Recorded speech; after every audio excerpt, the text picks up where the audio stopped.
¿no? Todos los que somos padres nunca nos hemos sentido totalmente expertos al momento de criar a nuestros hijos, ¿no? Siempre creemos que hay algo más, ¿no? Creo que esa experiencia, ¿no? Esa capacidad de acumular experiencia es infinita. Pero para poder referirnos al rol del ministerio, creo que el congresista Rosas hace muy bien aportar con la palabra técnico, ¿no? Ahí es donde el experto técnico en temas educativos es pues la persona que se forma para estos fines, ¿no? Consigue, digamos, a través de la formación en educación superior, las habilidades y competencias para poder guiar las metodologías pedagógicas que van a poder implementar lo que queremos en nuestros estudiantes. Entonces, muy bien la aclaración para poder siempre hablar de expertos técnicos, ¿no? Y respetar ese foro educativo que tiene la familia. Ya yendo más en específico, yo he recibido, y recuerdo que fue también por intermedio de congresista Rosas, a un colectivo de padres de familias preocupados por la educación, y le agradezco por haberme permitido tener ese contacto. En esa reunión escuchamos a los padres de familia y no tomamos una posición frente a lo que ellos nos esgrimían, lo que hicimos fue escuchar, ¿no? Y en esa respuesta lo único que planteamos, que fueron a los pocos días de haber asumido el cargo, es la posición institucional del ministerio, ¿no? Y la posición institucional siempre ha sido la defensa de su rectoría. Nosotros tenemos ahorita, incluso, y acá hay algo que también quisiera poner a consideración de la comisión. El año pasado, esta confrontación, digamos, alrededor de la palabra género, ¿no? Generó tanta comunicación, digamos, mediática, que casi que eclipsó todo lo que el currículo tenía, ¿no? El currículo, digamos, está consensuado en su 95%, 97%. Creo que todos los que estamos acá estamos a favor de un pensamiento crítico, estamos a favor de los derechos humanos, estamos a favor de una adecuación ambiental, ¿no? Creo que hay muchas premisas del currículo en las cuales ya están consensuadas. Es solo estas partes últimas las que nos falta consensuar, pero lamentablemente la confrontación del año pasado fue tan grande que generó que en la posición, en el posicionamiento del currículo escolar en nuestra sociedad se reflejara solo currículo, ¿no? Perdón, solo género. Entonces, si nosotros gritamos la palabra género al currículo, no sé si los ciudadanos sepan si hay algo más en el currículo, ¿no? Y eso es importante decirlo, el currículo es más, el currículo es justamente el sueño que todos queremos para nuestra calidad educativa y debemos ponernos de acuerdo ya en estas pinceladas finales para poder implementarlo. En ese sentido, la posición del ministerio fue defender su rectoría frente a la acción popular que se implementó por el colectivo Padres en Acción el año pasado, la cual tuvo ya una primera sentencia, la cual dijo dos cosas, ¿no? Una, exhortó al ministerio a que pueda tener mejores políticas de participación ciudadana, lo cual por las reuniones que hemos hecho evidenciamos tener la actitud de hacerlo, ¿no? Y lo segundo nos pidió eliminar el extremo de una definición dentro del enfoque de igualdad de género. Y eso también se cumplió a través de una medida cautelar. Y ambas instituciones, tanto el Ministerio de Educación como Padres en Acción, apelaron, ¿no? Apelaron justamente Padres en Acción, bueno, en su derecho, ¿no? De no estar satisfechos con esa primera sentencia, apelaron, y el Ministerio, otra vez en la defensa de su rectoría. La rectoría pedagógica apeló y ahora se está dirimiendo en la Corte Suprema y debemos esperar con paciencia lo que la Corte Suprema nos puede decir para seguir con este proceso. Pero en cualquiera de los escenarios lo que quiero dejar claro es que para nosotros la inclusión de la palabra género no tiene ninguna ideología, así como no tenemos ninguna premisa política en la inclusión de textos, de contenidos en los textos escolares. Nosotros cuando hablamos de género nos referimos en lo que nos toca ahora en nuestra hora más crítica, la erradicación de la violencia contra la mujer. Nos referimos en poder decir que hay roles que le da la sociedad al hombre y a la mujer que debemos cambiar. Debemos decirle al hombre que puede quedarse en casa y la mujer puede ir a trabajar y no hay ningún problema con eso. Tenemos que decirle al hombre que si una mujer lo rechaza, no tiene que tener una frustración tan grande que lo lleve a cometer actos violentos contra ella. Y para combatir eso, la herramienta de género es una herramienta muy bondadosa, porque permite, más allá de decir el origen sexual biológico de las personas, decir qué roles tenemos que cambiar en la sociedad que se les asigna a esos sexos biológicos. Y hasta ahí llega el contenido que queremos darle al tema género. No hay ninguna ideología detrás. Además, está alineado a las políticas que sigue el gobierno, en sus políticas de igualdad de género. Digamos, el Ministerio de la Mujer y Poblaciones Vulnerables tiene también convenios internacionales por los cuales se implementa este concepto, y asimismo otros espacios como el Poder Judicial y otras instancias públicas también utilizan este concepto. Y ahora, vuelvo a repetir, en nuestra hora más crítica de la lucha de la violencia contra la mujer, es cuando más tenemos que recurrir a todo lo necesario para combatir ese mal endémico social. Y hasta ahí llega el tema de género en nuestros medios. Nosotros también queríamos hacer hincapié en que los padres de familia nunca van a tener que tener temor frente a poder acercarse a nosotros y expresarnos los sentimientos con los cuales están recibiendo la educación que damos a sus hijos, porque ponen en nosotros la responsabilidad de la educación de sus hijos, y el país entero espera poder estar a la altura de ello. Y con ello quiero pasar a responder también, por medio de usted, Presidenta, al congresista Petrosi, muy inspirado en lo que nos dice. Creo que ha resumido la esencia de lo que buscamos, ¿no? De que las personas puedan ser libres, ¿no? De tomar las decisiones que mejor crean para sus vidas. Y esa libertad la tenemos que formar, porque ser libre también es un acto de valentía, ¿no? Pero en esa libertad, respetar al otro. ¿Qué país, qué diferente sería este país si nos podemos respetar más? Si podemos ser más tolerantes entre nosotros, ¿no? Y en esa tolerancia estoy seguro que vamos a construir conjuntamente mucho mejores políticas educativas, y eso es lo que queremos dar. Hacer que cada acto de presencia que tengamos en esta mesa, que tengamos en reuniones con padres de familia, con docentes, con directores, podamos demostrar que todo es una experiencia de aprendizaje para nuestra sociedad en general, y que pese a tener posiciones distintas, políticas, de orientaciones sexuales, de orientaciones religiosas, podemos respetarnos entre nosotros. Si logramos eso, la finalidad educativa está asegurada. Muchas gracias. Gracias, ministro. Tiene la palabra el congresista Edgar Ochoa. Presidenta, muy buenas tardes. Colegas, muy buenas tardes. Ministro, buenas tardes. Viceministra, buenas tardes. Presidenta, por intermedio suyo, al ministro y en primer término a los colegas congresistas. Presidente, hay un tema que en realidad me gustaría abordarlo, ojalá muy brevemente, que tiene que ver con las percepciones que los congresistas tienen respecto al tema educativo. Y es que me da la impresión, Presidenta, que los congresistas subestiman mucho a los maestros. Creen que los profesores somos personas ignorantes, que no tenemos criterio para desarrollar procesos pedagógicos. Creen que los maestros estamos en una inconsciencia de la formación integral de los niños, de las niñas, de los adolescentes, y en tanto hay que decir lo que sí pueden, lo que no pueden, lo que deben decir y lo que no deben decir, como si fuera el maestro un instrumento, una marioneta al cual le puede decir, ¿sabes qué? No digas esto, no digas aquello, porque estoy convencido que tu conciencia no existe y que no eres pedagogo. Y que estoy convencido que a ti no te interesa mi hijo, y que estoy convencido que a ti no te interesa la infancia, y que a ti no te interesa el país. Y entonces aparentemente, Presidenta, me molesta, me fastidia, porque yo soy profesor, soy maestro. Y con todo respeto, Presidenta, me friega cuando a veces en el Congreso todo el mundo habla como si los maestros fuéramos personas ignorantes. Claro, cuando se le terruquea al maestro, bueno, cuando el maestro no puede decir una cosa porque inmediatamente es violento. Entonces, Presidenta, los maestros hacen pedagogía, los maestros hacemos formación pedagógica, y los maestros contamos con un instrumento rector del Ministerio de Educación. Y en ese instrumento, en el cual esperemos, Presidenta, sea un instrumento consensuado, que exprese lo que el país quiere de su ciudadano. Y por el momento, Presidenta, este instrumento que el país quiere de los ciudadanos y las ciudadanas se llama diseño curricular, diseño de carrera básica curricular. Y en ese diseño, Presidenta, por si no lo saben, hay 11 características del niño, la niña y el adolescente. Y en esas características se expresa el perfil del niño. ¿Y en qué parte del perfil le está diciendo lo que algunos colegas están diciendo respecto a fundamentalismos religiosos o fundamentalismos de violencia? ¿En qué parte del perfil está eso?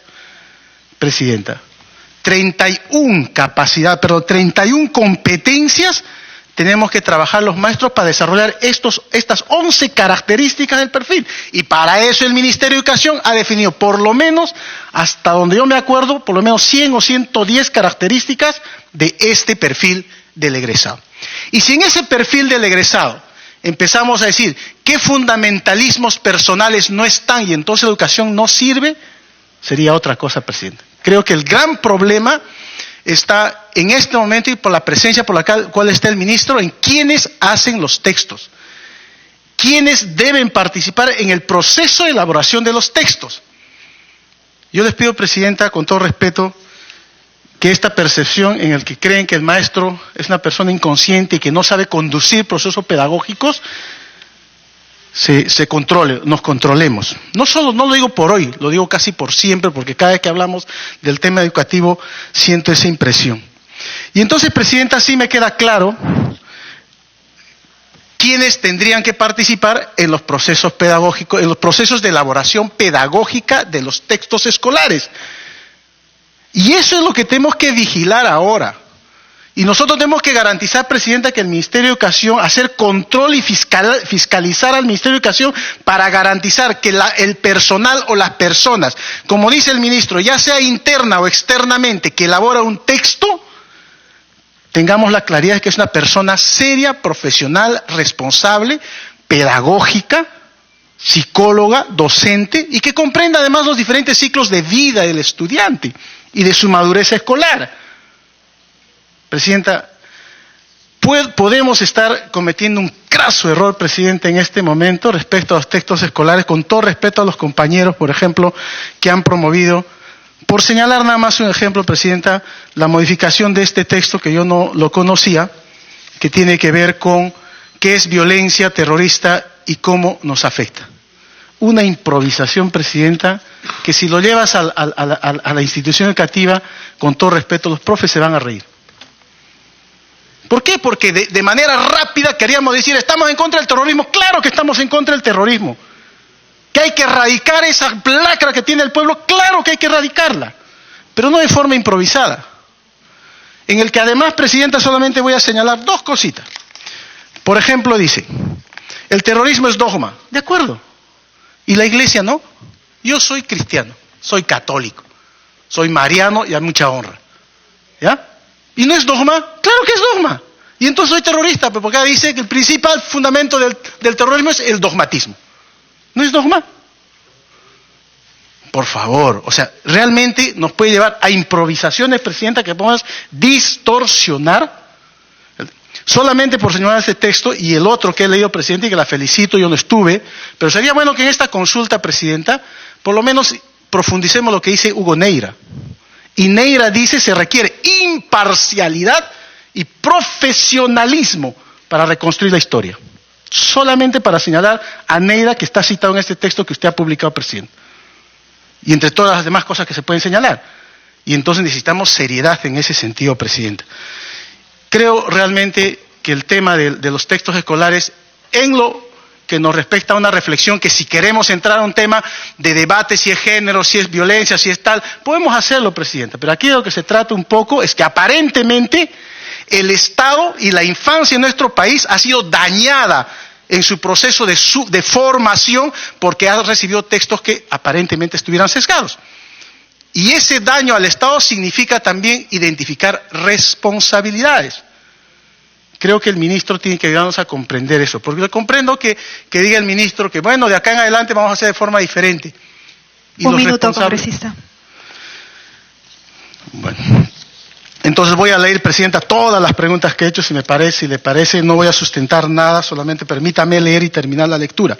En principio, al señor ministro para poder identificar, en razón a la entrevista que he leído a la doctora Martens el día 26/6 del 2018, que me ha inspirado unas preguntas, por ejemplo, al señor ministro preguntarle desde cuándo y cómo ingresó a trabajar para el Minedo. ¿En qué trabajó antes de ingresar al Minedo? ¿Qué área y específicamente qué funcionario solicitó como área usuaria la elaboración del contenido de los textos escolares de la educación básica regular, que son el material educativo sobre, por ejemplo, sexualidad, terrorismo, etc.? ¿Qué equipo técnico, cómo estaba integrado? ¿Qué equipo técnico de trabajo trabajó en la elaboración del contenido de los textos escolares de la educación básica regular, que son material educativo sobre el tema que estamos tratando? Si los funcionarios, servidores o terceros que elaboraron el contenido de los textos escolares de educación básica regular continúan trabajando o tienen algún vínculo contractual con el Minedu. ¿Qué ministro de Educación estaba en gestión cuando se solicitó la elaboración del contenido de los textos escolares de educación básica regular? ¿Se contrató alguna consultoría para realizar algún tipo de trabajo relacionado a los textos escolares de educación básica? ¿Cuál fue el procedimiento? ¿Cuánto invirtió el Minedu? Disgregado en forma detallada, desde el requerimiento del área usuaria hasta la distribución de los textos de educación básica a los escolares del país. ¿Qué medidas se tomó y cuándo respecto a la enseñanza de los textos de educación básica regular? Ministro, por intermedio de la Presidencia, ¿usted cree que causó algún perjuicio al Estado y a la sociedad educativa con la distribución de los textos escolares de educación básica? Por intermedio de la Presidencia, al Ministro. ¿El Minedu determinó algún perjuicio causado al Estado y a la comunidad educativa? ¿De qué tipo? ¿Qué acciones se iniciaron contra los responsables de la elaboración de los contenidos de estos textos? ¿Qué acciones se tomaron contra los funcionarios y servidores del Minedu que autorizaron la elaboración del contenido de estos textos escolares? La exministra de Educación, Marilu Martens, estableció que había responsabilidad de 3 gestiones del Minedu. Entre ellos determinó a usted, señor ministro Daniel Alfaro, que también era responsable. ¿Qué puede usted decir al respecto? La exministra también señaló textualmente que los textos en cuestión ya habían sido elaborados durante la gestión anterior a la suya, aparentemente durante la gestión del señor Saavedra. ¿Usted cree que el exministro Saavedra también es responsable de estos textos? ¿Existe alguna evaluación sobre los textos vigentes en general y en el caso de los textos sobre historia y conflicto armado, se ha realizado alguna evaluación técnica pedagógica que sustente los cambios del contenido? Si esta evaluación no existe, o si eventualmente si no existe, ¿por qué se inició el proceso de elaboración de los textos escolares sobre conflicto armado interno? Esto obedece a presiones políticas del Congreso, de alguna bancada del Congreso. Puede definir la ruta técnico-metodológica que seguirá para la elaboración de los nuevos materiales, quiénes estuvieron a cargo y cuál fue el rol del Ministerio. Presidenta, creo que el Ministerio tiene que ayudarnos a comprender para que estas personas que son responsables de esto de lo que estamos hablando no estén en la administración pública. Lo demás podemos seguir discutiendo en términos de contenido. Porque eso, de lo que sí tengo claro, Presidenta, por intermedio al presidente, al ministro para terminar, es que a quienes no debe consultar el Ministerio de Educación para hacer un texto, es a fundamentalistas de diferente índole, a congresistas, a militares, porque no es su responsabilidad hacer los textos, Presidente. Y creo que el Ministerio, así como ha exigido que se imponga ante una competencia que no le corresponde al Poder Judicial, que implemente la política educativa en nuestro país, Presidente.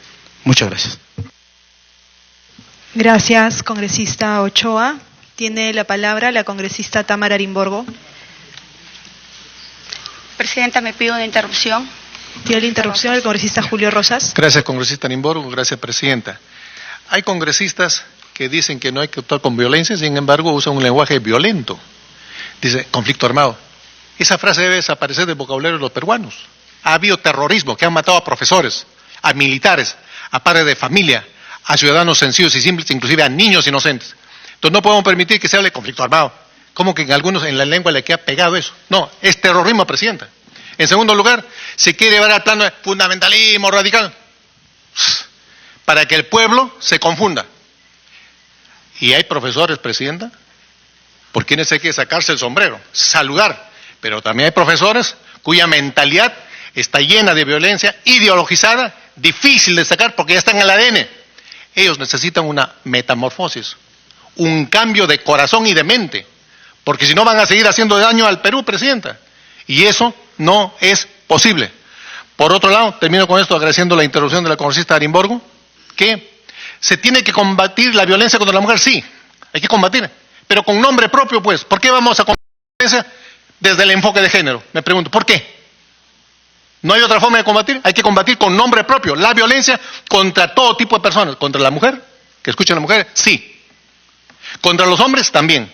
Contra los niños, también. Contra los ancianos, también. La violencia tiene nombre propio y no se puede combatir desde la ideología, también yo diría, fundamentalista, de esa ideología que vuela por la mente de algunos, desde el género. Oiga, termino, Presidenta, la mujer no es un género.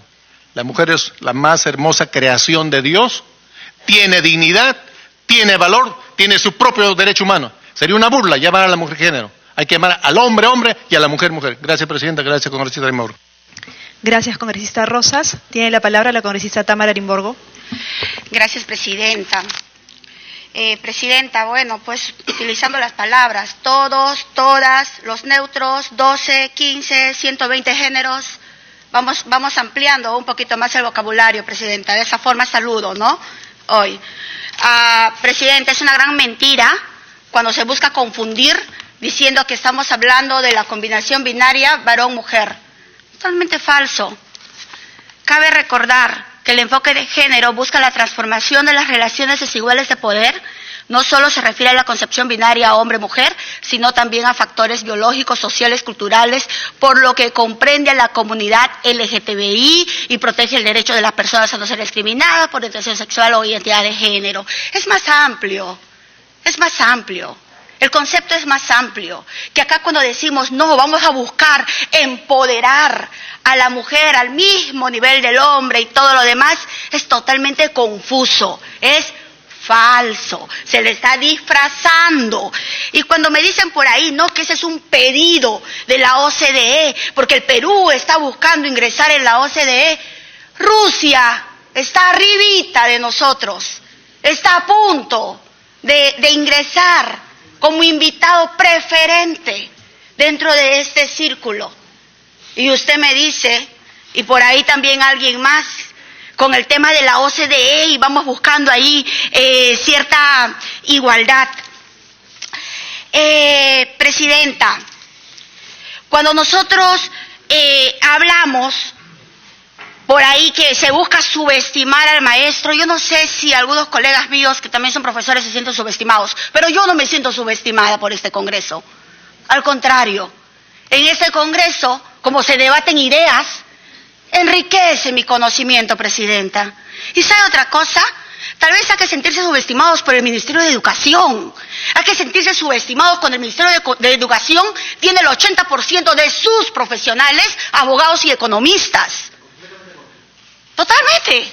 Hay que sentirnos subestimados por ellos, porque ellos son quienes quieren plantear las políticas educativas sin tener experiencia en colegios, sin tener experiencias en universidades. Y muy bien lo estamos viendo en la comisión que investiga los posibles actos de corrupción dentro de la SUNEDU.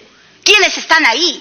Lo sabemos de memoria, Presidenta. Justo hace unos días, no creo que fue ayer, escuchamos que se acaba de elegir a la directora general de Dirección General de Infraestructura Educativa, que es un órgano que está debajo del Viceministerio de Gestión Institucional.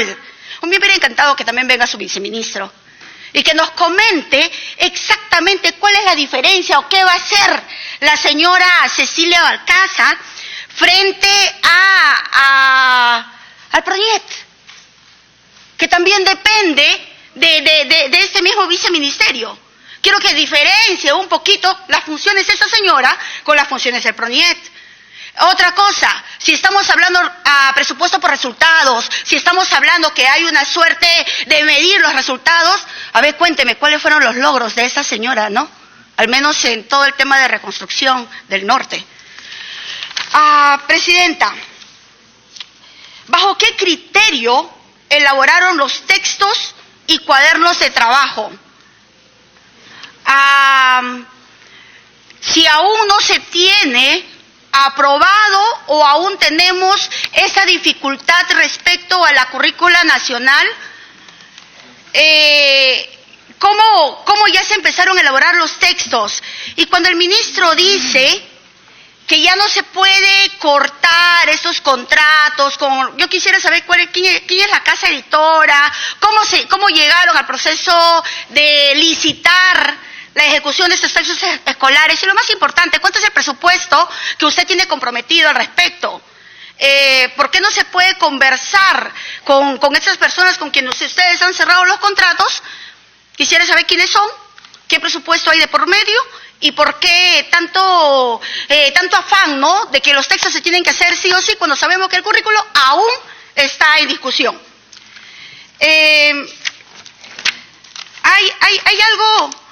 Hay algo que aún no nos queda claro cuando el ministro se refiere a que él recibió al colectivo Padres en Acción, que ha conversado con ellos, que están en un proceso aún a la espera de de cuál va a ser la resolución, de la sentencia y todo lo demás.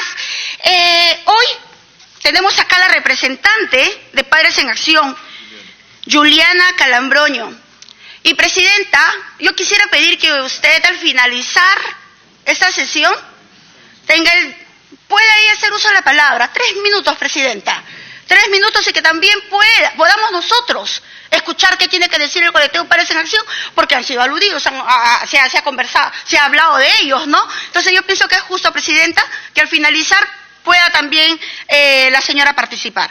Es todo por ahora, presidenta. Gracias, congresista Arimborgo. Lo ponemos al final de la agenda.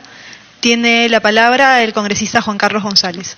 Señora presidenta, buenas tardes, señores congresistas, señor ministro, señores funcionarios. Ya prácticamente, señora presidenta, se va a cumplir 1 año de la instalación de esta comisión, de la Comisión de Educación. Y a lo largo de estos 12 meses se ha tratado, evidentemente, la problemática del sector de educación. Y ahí está, en el ojo de la tormenta, la educación peruana. Pero este problema no es nuevo, señora presidenta, señores congresistas. Todo el Perú nos está observando. La educación peruana, desde mi punto de vista, y los resultados, hay una máxima que es: por su fruto los conoceréis. Los frutos peruanos de educación, así algunos se molesten, porque yo me acuerdo que dije esta misma frase y me dijeron, no, este está loco. Para mí son pésimos, no malos, pésimos. Se hablaba, y me acuerdo que estuve muy expectante cuando se presentó el ministro Saavedra, y él con mucho orgullo defendía el tema de la prueba PISA. Se habían incluido 3 o 4 países más y habíamos aumentado un porcentaje mínimo. Hoy 2018, sin ser yo un experto en educación, pero es revisado evidentemente, nuestro crecimiento, nuestros resultados son mínimos. Y hemos tenido, por hablar de los últimos 4 ministros, no ha habido resultados realmente. Yendo a la agenda, señora presidenta, que usted nos ha convocado porque todos tienen derecho a hablar, a mí como peruano me indigna, he sido testigo como muchos de nosotros, toda la insanidad terrorista, todas las muertes que han habido. Y cuando capturaron a Vilma Guzmán, yo dije, nunca más va a pasar en el Perú esto. Nunca más va a pasar el terrorismo en el Perú. Nos alegramos, celebramos los peruanos. Años después, 2016, 2017, nos encontramos con estos libros, 2018.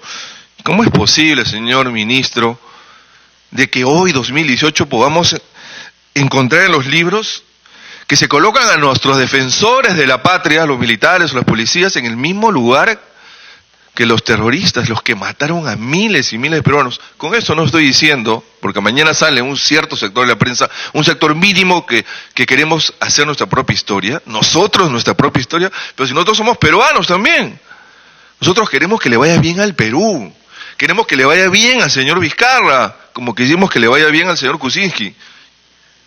Por supuesto que sí, porque somos peruanos y yo quiero que le vaya bien a mi patria.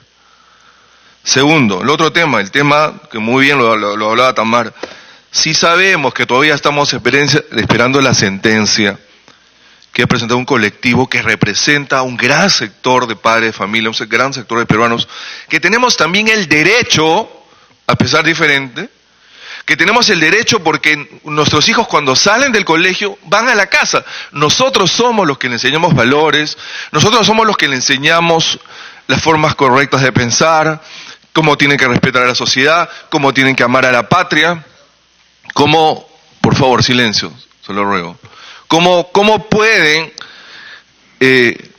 tener civismo y unirnos por un futuro mejor para nuestra patria. ¿Cómo es posible que estemos casi 2 años gastando millones y millones de soles en hablar estos temas cuando, para variar, nuevamente con mucha pena vemos que nuestros niños de la Puna se mueren de frío? Es increíble lo que pasa.